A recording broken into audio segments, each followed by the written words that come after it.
मैं ज्योति चौहान आज आपको पढ़ाने जा रही हूँ यूथ कंपटीशन का सोल्व पेपर, जिसमें आपकी बहुत सारी समस्याओं का समाधान आज मैं लेकर आई हूँ। तो एक मैराथन, छोटा सा मैराथन आज मैं लाई हूँ। उसके बाद धीरे धीरे हम टाइम अप करेंगे, बढ़ाएंगे और आप लोगों की प्रॉब्लम सॉल्व करेंगे। देखिए, यहाँ पर जो मेरा मेन मोटिव था इस पेपर को लाने का, वो ये था आपकी समस्याएं भी सॉल्व हों। जो मेन चीज क्या है, सभी मैं देखती हूँ इसी से तैयारी करते हैं और इसमें कुछ क्वेश्चंस ऐसे होते हैं जो डाउट में हो जाते हैं, कुछ रोंग होते हैं, या फिर मैं कहूंगी बुक गलत नहीं है, बुक अच्छी है, मैंने भी सजेस्ट की है स्टूडेंट्स को, बट इसमें कुछ मिस्टेक्स हैं।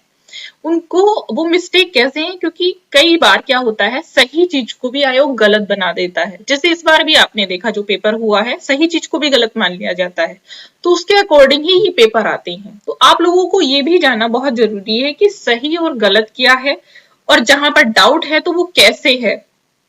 तो इन सारी चीजों का सोल्यूशन लेकर मैं आई हूँ। लेकिन उससे पहले आप मेरी वीडियो को एंड तक देखेंगे विदाउट एनी स्किप, और उससे पहले लाइक करेंगे, सब्सक्राइब करेंगे, एक शेयर तो बनता है ताकि और लोग भी इसका बेनिफिट ले सके।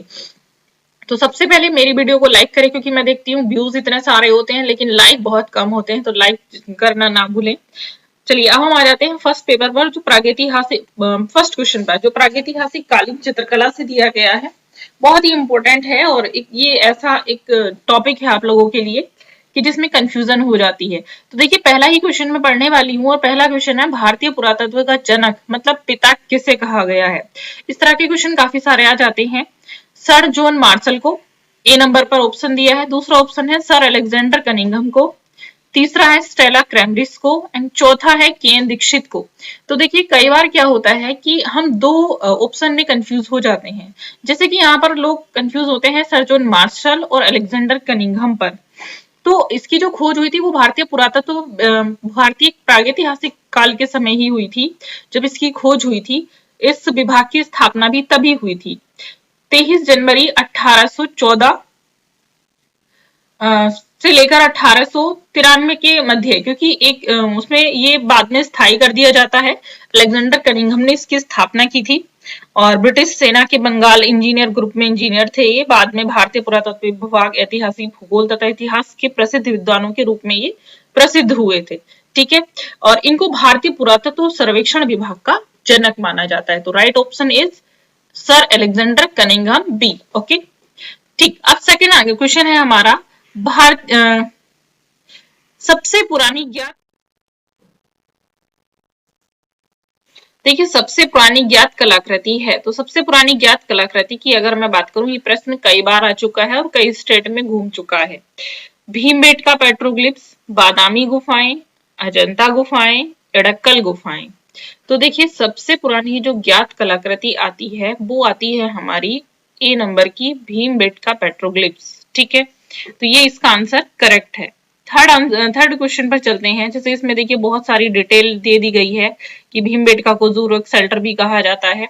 तो ये करेक्ट है, जू रॉक शेल्टर कहा जाता है। क्यों कहा जाता है? क्योंकि देखिए इसमें बहुत सारे चित्र हमें मिलते हैं और सबसे बड़ी बात है इसमें पशु पक्षियों के चित्र हमें बहुत ज्यादा मिलते हैं। इसको इसलिए हमने इसको जू रॉक शेल्टर नाम दे दिया गया है। ठीक है, देखिए, तराशे गए चमकीले पत्थरों के औजार कहाँ प्रयोग किए गए?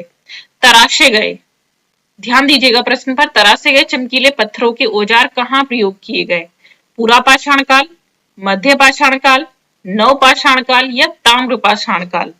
तो इसका आंसर आप देखिए बहुत ही इसमें क्लियर आपको दिखाई देगा। ये चीज आप भी जानते हैं क्योंकि इस तरह के क्वेश्चन आपको बहुत अच्छे से रट चुके हैं कि जो नव पाषाण काल था उसी में ज्यादातर चीजें हमारे सामने आई हैं। जैसे नव पाषाण काल में ही आप देखेंगे चाक का प्रयोग किया गया था और यहीं पर तराशे गए पत्थरों का भी प्रयोग हुआ था। तो नव पाषाण काल का ही इसका आंसर करेक्ट होगा क्योंकि इसी में लगभग सारी चीजों का शुरू की गई है इसी में। अब हम आ जाते हैं नेक्स्ट क्वेश्चन, फोर्थ क्वेश्चन पर। उस विकल्प का चयन करें जो रायगढ़ के पूर्व ऐतिहासिक कला का हिस्सा नहीं है।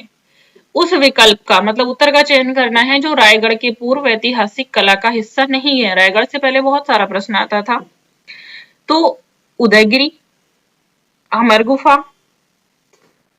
बसनाजर, बेटाल्टा, तो आप देखिएगा इसमें रायगढ़ के पूर्व ऐतिहासिक ऐतिहासिक कला का अगर हम बात करें, ऐतिहासिक कला का हिस्सा कोई कौन सा नहीं है, तो वह आएगा उदयगिरी। उदयगिरी एक ऐतिहासिक कला का हिस्सा बिल्कुल भी नहीं है, धर्म से संबंधित है।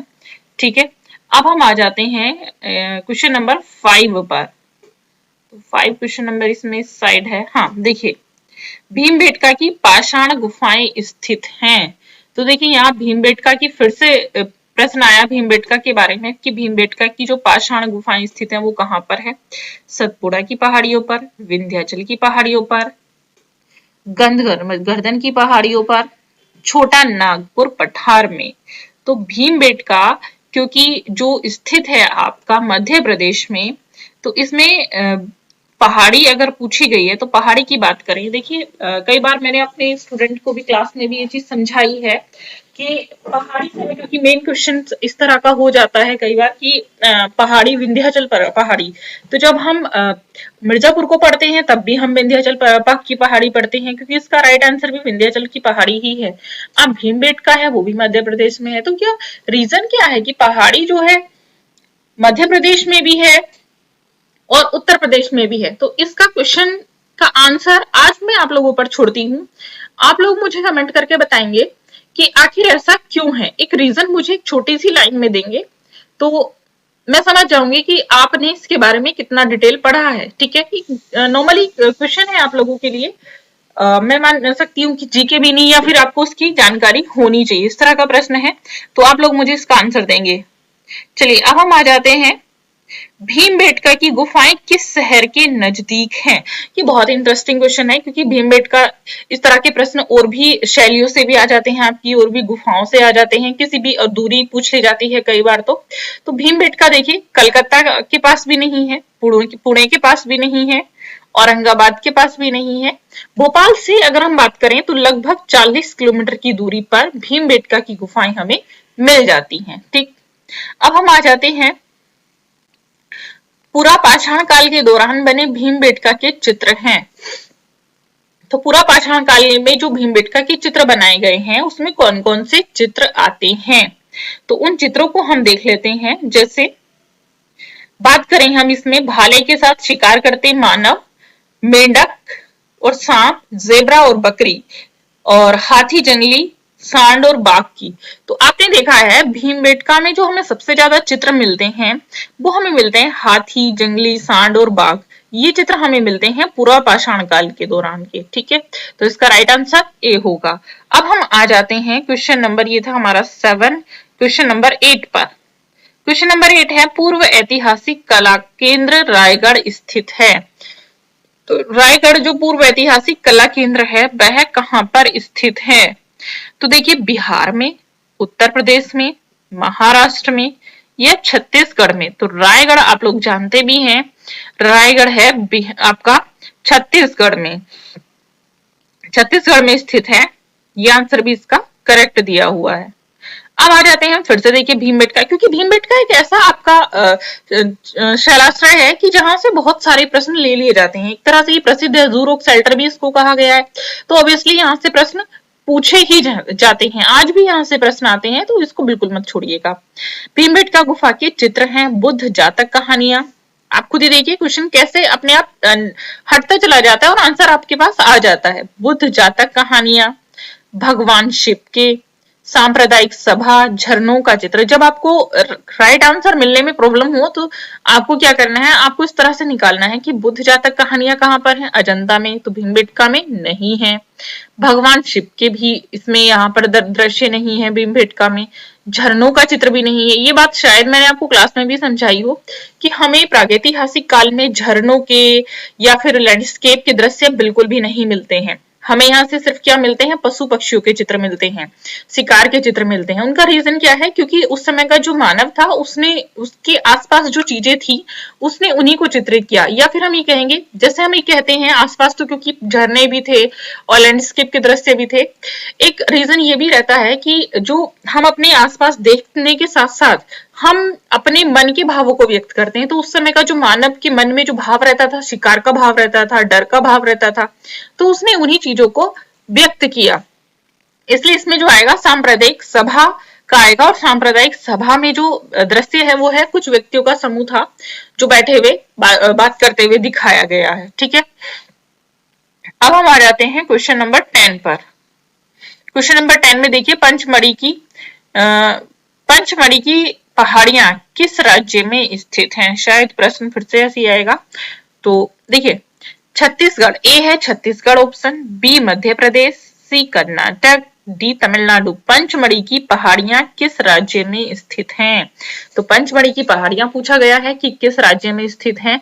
छत्तीसगढ़, मध्य प्रदेश, कर्नाटक या तमिलनाडु में। तो आप देखेंगे पंचमढ़ी की पहाड़ियां स्थित हैं आपकी मध्य प्रदेश में। ठीक है, चलिए अब हम आ जाते हैं आगे। मिर्जापुर के पूर्व ऐतिहासिक चित्रों में हम किसकी छवियां देख सकते हैं? देखिए, उत्तर प्रदेश का मिर्जापुर है और इसमें हम बात करें कि इस चित्रों में हम किसकी छवियां देख सकते हैं? घोड़े और हाथी की, हिरन और जेबरा की, बुद्ध की, मुर्गी और कौवे की। तो घोड़े और हाथी, इसमें मिर्जापुर के पूर्व ऐतिहासिक चित्रों में अगर हम छवियों की बात करें तो हम छवियां देख सकते हैं। किसकी छवियां देख सकते हैं हम? चलिए अब हम अगला प्रश्न देखते हैं। देखिए, मिर्जापुर के पूर्व ऐतिहासिक चित्रों में हम किसकी छवियां देख सकते हैं? तो मिर्जापुर के ऐतिहासिक चित्रों में हमें घोड़े और हाथी की छवियां मिलती हैं। आप भी जानते हैं, इनमें से कोई ऑप्शन राइट नहीं है। चलिए अब हम आ जाते हैं, मिर्जापुर की गुफाएं किस राज्य में स्थित है? कौन सा क्वेश्चन है? या उत्तर प्रदेश में है। इजी क्वेश्चन है, आप लोगों को इसको डिटेल में समझाने की कोई जरूरत नहीं है। 13 नंबर का क्वेश्चन है, भारतीय पुरातत्व का जनक, ये देखिए फिर से आ चुका है, अलेक्जेंडर कनिंघम, और ये भी आगे भी आएगा। ठीक, फिर से है पुरातत्व विज्ञापन का जनक। तो देखिए इसी क्वेश्चन को 13 वाले को यहां से घुमा के दे दिया गया है, पुरातत्व विज्ञापन का जनक या पुरातत्व विभाग का जनक। ठीक है, एक ही चीज है और इसका आंसर एक ही आएगा, कनिंघम। राइट, अब हम आगे आ जाते हैं। प्रागैतिहासिक चित्र सामान्यतः निर्मित किए गए। तो प्रागैतिहासिक चित्र निर्मित किए गए, देखिए ये तेल पेस्टल तो उस समय हो ही नहीं सकता, जल रंग भी नहीं, स्याही और गेरू और चारकोल। अब देखिए कंफ्यूजन हमेशा दो ही ऑप्शन में बनती है। जैसे अगर मैं यहाँ की बात करूं तो यहाँ पर भी आप देख सकते हैं, इसमें पूछा क्या गया है प्रश्न में, प्रागैतिहासिक चित्र सामान्यतः निर्मित किए गए।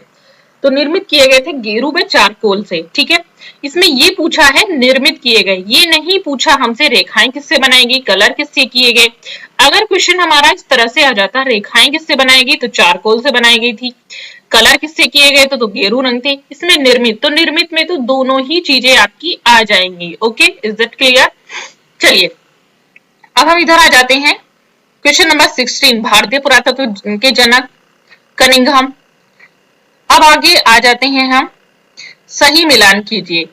तो देखिए सही मिलान के लिए मैं आपको सबसे अच्छा ऑप्शन बता देती हूँ। इस तरह के प्रश्न आ जाते हैं टीजीटी में और ये ज्यादातर नेट में भी घूमते हैं, नेट में ज्यादा आते हैं इस तरह के प्रश्न। तो आप लोगों को इसमें क्या करना है, सारे ऑप्शन पढ़ेंगे पहले ध्यान से, उसके बाद आपको इसमें से जो भी एक ऑप्शन आता है उसको टिक कर लेंगे, उसको मैच कर लेंगे, उसके बाद यहां पर उसको फाइंड करेंगे आप जो आंसर दिया होता है। कि जैसे अगर मैं कहूं तो सबसे आसान होता है, मिर्जापुर की गुफाएं किससे मैच खा रहा है, कैमूर श्रृंखला से, मतलब बी का फर्स्ट होना चाहिए। तो बी का फर्स्ट हमें फर्स्ट लाइन में मिल चुका है, सेकेंड लाइन में भी बी का फर्स्ट है, थर्ड लाइन में भी बी का फर्स्ट है। इसका मतलब जो आंसर जिसने बनाए हैं वो आपसे भी ज्यादा होशियार है।